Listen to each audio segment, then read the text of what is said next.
지금부터 여러분께서는 사랑침례교회 정동수 목사님께서 하나님의 보존된 말씀인 킹 제임스 성경으로 이사야서 전체를 강해하는 것을 들으시겠습니다. 우리 주 예수님의 은혜와 화평이 충만히 넘치기를 간구합니다. 오늘은 이사야서 64장 말씀을 여러분과 함께 같이 살펴보도록 하겠습니다. 이사야서가 66장인데 이제 3장 남았어요. 이제 막바지에 우리가 이제 왔습니다. 제가 여러 차례 성경 강의하면서 말씀을 드렸듯이 성경 말씀을 있는 그대로 읽어야 됩니다. 어떠한 그 천주교 아니면 개신교의 영의 비유풀이 이런 방식으로 그렇게 해석하면 절대 안 돼요. 여기 나와 있는 이스라엘은 이스라엘이고 신약 성경에 있는 교회는 교회입니다. 그래서 이런 것들을 착각을 하고 매트 헨리나 참 훌륭한 그런 분이에요. 그렇지만 그 당시에는 매트 헨리 당시에는 이와 같은 이스라엘 대체 신학이 세상을 지배하고 있었기 때문에 그런 데서 벗어나지 못하고 이사야서 말씀 이런 거 이제 주석을 쓰면서 다 거기 나와 있는 이스라엘을 교회라고 부르는 이런 어처구니 없는 그런 일이 이제 생겼습니다. 이사야서는 1부와 2부로 구성이 되어 있다 제가 말씀드렸습니다. 1부는 1장에서 39장, 2부는 40장에서 66장, 3구, 27 이렇게 이제 되는 거죠. 이사야서 후반부는 특별히 바빌론 포로 생활 가 있는 그 유다 사람들에게 하나님께서 위로와 격려의 말씀을 주시고 또 동시에 예수 그리스도의 초림과 재림에 대해서 아주 풍성하게 이렇게 이제 하나님의 말씀을 우리에게 이제 전달해 주고 있습니다. 그래서 이스라엘에게 위로를 주시기 위해서 이사야서 40장 딱 펴면 1절에 나오는 말씀이 너희는 위로하라. 내 백성 이스라엘을 위로하라. 이스라엘의 모든 죄들이 다 용서가 됐다. 이렇게 이제 하면서 예수님께서 이제 재림하시는 그 시점에 하나님의 영광, 주의 영광이 이제 나타나게 될 때 모든 육체가 그것을 보는 그런 아름다운 일이 생긴다고 성경이 이야기하고 있습니다. 지금 그 일이 60장에서 66장에 아주 아름답게 이렇게 묘사가 돼 있어요. 그래서 이 안에는 이 이스라엘을 향해서 하나님께서 주시는 새로운 시대가 이제 개막이 되는 거예요. 그 새로운 시대를 신학적인 용어로 천년 왕국이다. 왕국이라고 하는 거, 하나님의 왕국, 이거는 하나님의 통치를 이야기하는 거거든요. 그래서 이 땅, 지금 우리가 살고 있는 이 땅에서 하나님의 왕국 통치가 이루어지는, 그래서 평화의 왕국, 의의 왕국이 이루어지는 이런 시대가 이제 도래한다. 그래서 하나님의 영광이라고 하는 그런 말이 이 부분에 굉장히 많이 나옵니다. 하나님의 영광 우리가 이제 보려고 하면 이사야서 6장을 우리가 좀 살펴보면 좋습니다. 이사야서 6장에 이제 가서 보시면은 우시야 왕이 죽던 해에 내가 또한 보니 주께서 높이 들린 왕좌에 앉으셨는데 그분의 옷자락은 성전에 가득하였고 그것 위에는 스랍들이 저마다 6날개를 가진 채 서 있었으며 그가 2날개로는 자기 얼굴을 가리고 2날개로는 자기 발을 가리며 2날개로는 날더라. 하나가 다른 하나에게 외쳐 이르되 거룩하다 거룩하다 거룩하다 군대들의 주여 그분의 영광이 온 땅에 충만하도다 하니 외치는 자의 음성으로 인해 문 기둥들이 흔들리며 그 집이 연기로 가득 찼다. 이사야 대언자가 하나님의 그 성전에 계신 그 하나님을 바라다 봤는데 가서 보니까 주의 영광이 그 하늘에 있는 성전에 가득 찼다. 이런 그 하나님의 영광을 본 이사야 대언자의 즉각적으로 나타난 이런 반응이 뭐예요? 내가 죄인이구나. 이런 거 이제 깨닫게 되는 거거든요. 그 거룩하고 존귀하신 그 하나님을 보게 될 때 내가 무익한 죄인이구나. 정말 내가 입술에 죄악을 달고 사는 그런 사람이구나. 이런 이제 고백이 나오게 되는 거예요. 그래서 이사야서는 하나님의 영광을 어느 누구보다도 어떤 책들보다도 더 많이 이렇게 아름답게 묘사하는 이와 같은 책이다. 이렇게 생각하면 좋습니다. 오늘은 이제 재림의 때, 드디어 이제 7년 환란기가 이제 끝나고 재림이 되는 예수님이 재림하시기 바로 전에 이스라엘이 하나님께 도움을 요청한 이런 내용이 이 안에 기록이 돼 있어요. 이걸 우리가 제목으로 잡고 12절입니다. 그렇게 많지 않은데 안에 그 내용은 굉장히 풍성해요. 극심한 7년 환란기, 특별히 환란기의 끝부분 대환란기에서 이스라엘이 우리를 좀 살려주십시오 하고 하나님께 간절히 기도드리는 그런 내용이 이 안에 이제 들어 있습니다. 이스라엘이 어느 정도 이제 환란을 당하냐. 스가랴서 13장 가서 보면 8절에 주가 말하노라 그 온 땅은 earth가 아니라 land예요.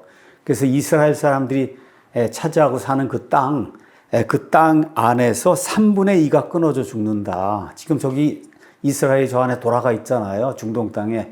나중에 예수님 재림의 때 저기서 3분의 2가 끊어져 죽고 3분의 1만 남는데 그 3분의 1도 어떻게 되냐? 그 3분의 1을 내가 불 가운데로 지나가게 하고 은을 정죄하듯 그들을 정죄하며 금을 단련하듯 단련하게 하고 그러니까 엄청난 극심한 고난. 그래서 예수님 표현에 따라 창세 이후로 한 번도 그들이 경험해 보지 못했던 이와 같은 그 환란. 다니엘서에도 똑같은 말씀이 기록이 되어 있습니다. 다니엘서 12장 1절에 이제 드디어 미가엘까지 동원하셔서 그래서 하나님께서 이제 여기 이스라엘 민족을 이제 구출하시는데 그때 내 백성의 자손들을 위해 서 있는 큰 통치자 미가엘이 일어서할 것이요 또 고난의 때가 있을 터인데 그것은 민족이 존재한 이래로 민족이 아브라함을 불러내시고 그리고 500년쯤 지나서 모세를 통해서 민족을 이제 이집트에서 만들어서 그래서 가나안 땅으로 데리고 올라오시잖아요. 민족이 존재한 이래로 그때까지 결코 없었던 그런 고난. 그때 내 백성이 구출을 받되 책에 기록된 것으로 드러난 모든 자, 모든 유대인이 구원받는 게 아니라 예수 그리스도를 구원자로 영접하고 주의 이름으로 오시는 이하고 회개하고 예수님을 받아들이는 유대인들이 구원받는 그런 일이 생긴다고 성경이 이야기하고 있습니다. 그래서 결국 스가랴서 12장 그 다음에 13장에 이렇게 이제 기록이 되어 있는 것처럼 이스라엘이 두 손 들고 자기들을 구원해 줄 자가 이 땅에 없는 거예요. 그리고 주님에게 이제 도움을 요청하는 거죠. 그냥 읽어보시면 그렇게 되어 있습니다. 원하건대 주께서 하늘들을 가르고 강림하시며 산들이 주의 얼굴 앞에서 흘러내리기를 산들이 주님이 나타나시니까 그냥 산들이 오르르 하고 이제 무너져 내리는 거예요. 마치 녹이는 불이 타오를 때 그 불이 물들을 끓게 하는 것처럼 하사 주의 대적들이 주의 이름을 알게 하시고 민족들이 주의 얼굴 앞에서 떨게 하옵소서. 많은 민족들이 아마겟돈으로 몰려와서 이스라엘을 치려고 할 때 그 민족들이 예수 그리스도의 그런 강림 이걸 보고 그리고 두려워서 떨게 그렇게 만들어 달라고 이스라엘이 주님에게 이제 도움을 요청하는 거죠. 자, 3절, 4절엔 주님의 이제 재림이 있습니다. 주께서 우리가 기다리지 아니하던 두려운 일들을 행하시고 강림하심에 산들이 주의 얼굴 앞에서 흘러내렸나이다. 오 하나님이여 세상이 시작된 이래로 하나님께서 자신을 기다리는 자를 위해 예비하신 것을 주 외에는 사람들이 듣지 못하였고 귀로 깨닫지도 못하였으며 눈이 본 적도 없나이다. 이런 말씀이 이제 나오죠. 그래서 하나님을 대적하는 자들이 주의 이름을 알게 하시고 그래서 민족들이 주의 앞에서 얼굴 앞에서 떨게 하고 그래서 두려운 일들 기대하지 않았는데 그 두려운 일들이 발생하면서 삽시간에 이스라엘을 치러 왔던 아마겟돈 전쟁에 몰려왔던 이 이교도들이 삽시간에 멸망되는 그런 일이 바로 전장의 63장에 가서 보시면 포도즙 틀 심판에 의해서 이루어진다. 그래서 아마겟돈 전쟁에서 예수님이 흰 말을 타고 강림하시는 그 순간에 번쩍하고 하는 순간에 이교도들이 완전히 소멸되는 이러면서 예수님께서 이스라엘을 구출하시는 이런 내용이 기록이 되어 있고 이 4절 말씀은 이 사도 바울이 고린도 전서에서 이 말씀을 인용하고 있어요. 고린도 전서 2장 8절에서 10절 세상의 지혜자들이 예수 그리스도를 알지 못하는 이유가 있다는 거예요. 그 이유. 왜 그러냐? 그 이유가 이것은 기록된 바 하나님께서 자신을 사랑하는 자들을 위해 예비하신 것들은 눈이 보지 못하였고 귀가 듣지 못하였으면 사람의 마음속에 들어가지도 못하였도다. 여기 64장 4절 말씀을 바울이 지금 인용하는 거예요. 그러나 하나님께서 자신의 영으로 우리에게 그것들을 계시하셨으니 성령께서는 참으로 모든 것 즉 하나님의 깊은 것들을 샅샅이 살피느니라. 이 세상에 지혜 있다고 하는 사람들, 돈 많이 있다고 하는 사람들, 고개를 이렇게 으쓱거리고 그래 하나님이 어디 있냐고 하는 그런 사람들, 이런 사람들은 하나님께서 하나님을 사랑하는 자들을 위해서 친히 마련해 놓으신 이와 같은 것들을 결코 볼 수가 없다. 그렇게 지금 이야기하고 있어요. 그래서 원래 1차적인 의미는 이사야서에서는 하나님께서 마지막 때 재림의 때에 그 하나님께서 강림하시면 놀라운 그런 일들을 해서 이스라엘 구원해내시는 그런 거, 그거는 눈이 본 적도 없고 귀에 들어간 적도 없고 사람의 마음속에 들어간 적도 이런 이야기고, 2차적으로 이거를 바울이 인용을 하면서 이 세상에 지혜가 있다고 뻐기는 이런 사람들이 이런 것들을 결코 보지 못하고 알지 못하기 때문에 하나님을 대적하는 거다. 이런 의미로 이 말씀을 인용하고 있습니다. 자, 5절 이제 가서 보면 주께서는 기뻐하며 의를 행하는 자와 주의 길들 안에서 주를 기억하는 자들을 만나신다. 하나님이 구원해 주시고 만나는 그런 사람의 특징이 있어요. 기뻐하면서, 그렇죠, 의를 행하는 자, 그렇죠, 주의 길들 안에서 주님을 기억하는 자. 다시 말해 내가 정말 죄인입니다. 내 힘으로는 할 수가 없습니다. 이 죄 문제를 해결할 수가 없습니다. 이렇게 이제 하면서 하나님의 말씀, 그 다음에 하나님을 기억한 이런 사람들을 하나님께서 만나주신다. 성경이 그렇게 이야기하고 있는 거예요. 그러면서 이스라엘이 이제 고백을 하죠. 뭐라고 고백하냐. 주님께서 지금까지 이렇게 진노하셨어요. 거의 7년 동안 진노하셨음에도 불구하고 우리는 구원받을 겁니다. 우리 믿는 자들, 우리 믿는 유대인들은 구원받을 겁니다. 6절은 이게 사람의 상태를 이야기하는 아주 유명한 말씀입니다. 이왕이면 이렇게 빨간 줄 긋고, 그리고 사람의 상태를 설명할 때 이 구절을 잘 인용하거나 보여주시면서 이야기하면 좋습니다. 우리는 다 부정한 물건 같고 우리의 모든 의는 더러운 누더기 같으며 우리는 다 잎사귀 같이 시들므로 우리 불법들이 바람같이 우리를 몰아갔나이다. 부정한 물건이라는 거예요. 뭐 하버드 대학을 다녔다, 뭐 어딜 다녔다, 유명한 박사다, 의사다, 뭐 교수다, 다 소용없다는 거예요. 하나님 앞에는 다 부정한 그런 물건이고 우리의 모든 의는 더러운 누더기. 여러분 걸레질을 할 때 보면 그 걸레가 얼마나 더럽습니까? 사람 보시기에는 사람이 뭐 도토리 키재기 이런데 그중에 조금 나은 사람이 있어요. 참 의롭게 보이는 사람이 있는데 하나님께서 보시기에는 다 그게 그거다. 뭐예요? 더러운 누더기라는 거예요. 요즘 가을이 돼서 우리 추풍 낙엽이라는 거 보죠. 그 말씀 아시죠? 그냥 가을 바람에 이렇게 잎사귀들이 그냥 흔들리다가 와르르 하고 이제 떨어져 내리는 거. 지금 사람이 불법 가운데 거하며 뭐 70년, 80년, 90년을 살면서 무언가 한다고 하는데 결국은 다 추풍 낙엽처럼 된다. 하나님 없이 살면. 그래서 행위로 구원받을 자는 하나도 없다는 거예요. 처음부터 끝까지 하나님이 사람을 구원하는 유일한 방법은 하나님이 거저 주시는 겁니다. 은혜로 거저 주시는 거예요. 어떤 사람에게 하나님만이 나의 구원자십니다 하고 하나님을 자기 주인으로 모셔드린 그런 사람, 어려운 일이 아니에요. 개도 주인을 알아보지 않습니까? 고양이도 주인을 알아봐요. 소도 주인을 알아보고. 이사야서 1장 가서 보세요. 1장 처음 시작이 뭐예요? 개나 소나 고양이도 다 주인을 알아보는데 이 백성 이스라엘은 자기 주인 하나님을 알아보지 못한다고 하나님이 한탄하시는 그런 내용이 그 안에 이제 기록이 되어 있습니다. 그래서 우리가 하나님을 믿을 때, 예수 그리스도를 믿을 때 그 믿음을 하나님이 의로 여겨주신다. 이게 신구약 성경의 핵심적인 그런 내용입니다. 자, 7절 가서 보면 이스라엘이 결국 많은 사람이 죽잖아요. 아까 말씀드린 대로 그 땅에서 3분의 2가 죽는다. 왜 죽어요? 그들의 불법. 그 불법의 핵심은 뭐냐? 하나님을 신뢰하지 않는 거예요.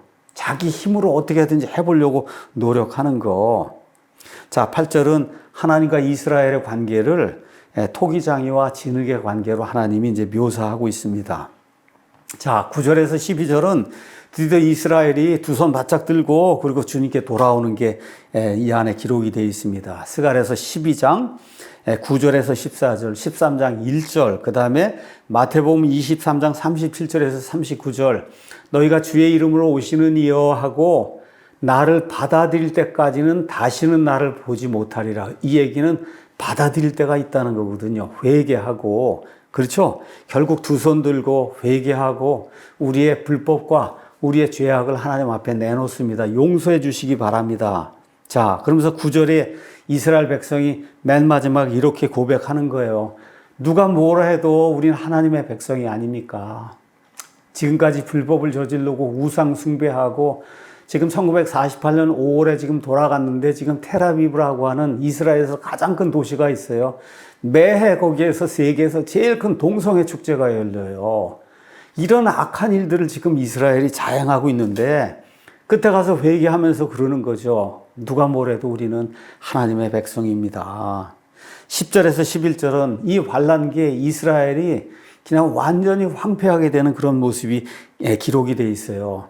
계시록 11장에도 동일한 말씀이 이렇게 기록이 되어 있습니다. 계시록 11장 여기 7년 환란기 특별히 후반부에 예루살렘이 처참하게 짓밟히는 내용이 안에 기록이 되어 있는데 또 내가 막대기 같은 갈대를 받았는데 그때 그 천사가 서서 이르기를 일어나 하나님의 성전과 이스라엘에 있는 하나님의 성전과 제단과 그 안에서 경배한 자들 측량하되 성전 밖에 있는 뜰은 내버려 두고 측량하지 말라.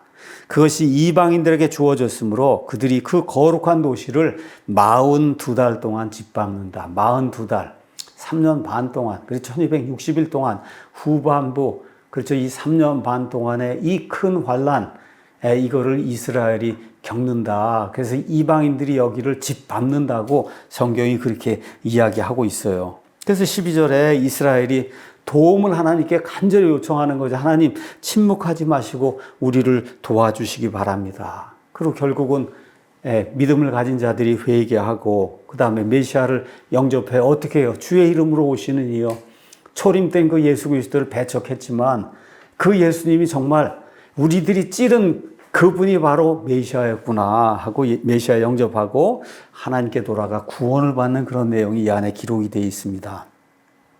결론의 말씀 드리겠습니다.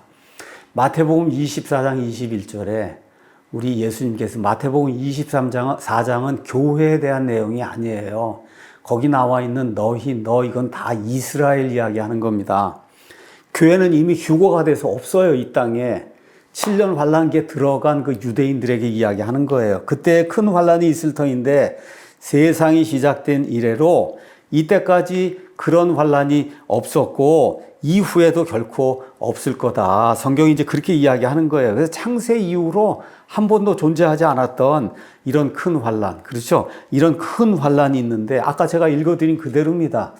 다니엘서 12장 1절에도 그 말씀이 이제 기록이 되어 있습니다. 그래서 이스라엘이 결국 손을 들고 그리고 회개하고 하나님께로 돌아오게 되죠. 그래서 하나님의 구원이 임하고 드디어 새로운 그런 시대, 천년왕국이라는 이런 시대가 이제 열리게 되는 거예요.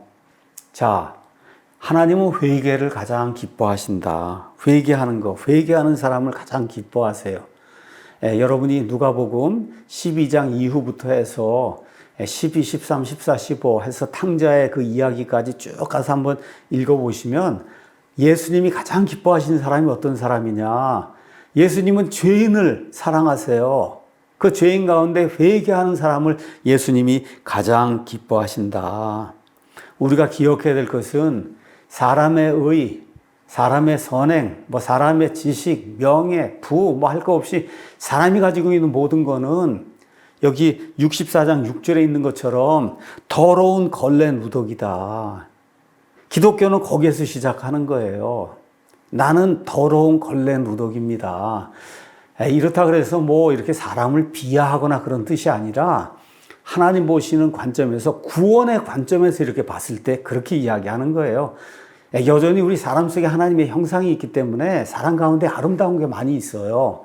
근데 구원의 관점에서 이 하나님이 봤을 때 이 사람은 아무리 선한 가운데 있어도 더러운 걸레 누더기다. 지금 그렇게 이야기하는 겁니다. 로마서 가서 보니까 이걸 이렇게 이제 표현했습니다. 로마서 3장 말씀을 잠깐 보도록 하겠습니다. 로마서 3장에 가서 보니까 이것은 기록된 바 의로운 자는 없나니 단 한 사람도 없으며 깨닫는 자도 없고 하나님을 찾는 자도 없으며 그들이 다 길에서 벗어나 함께 무익하게 되었고 선을 행하는 자가 없나니 단 한 사람도 없도다.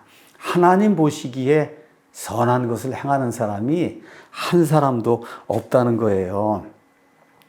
이 말씀과 함께 3장 23절에 모든 사람이 죄를 지어 하나님의 영광에 이르지 못했다. 영어로 가서 보시면 너무 멋있어요. All have sinned and come short of the glory of God. 하나님의 영광.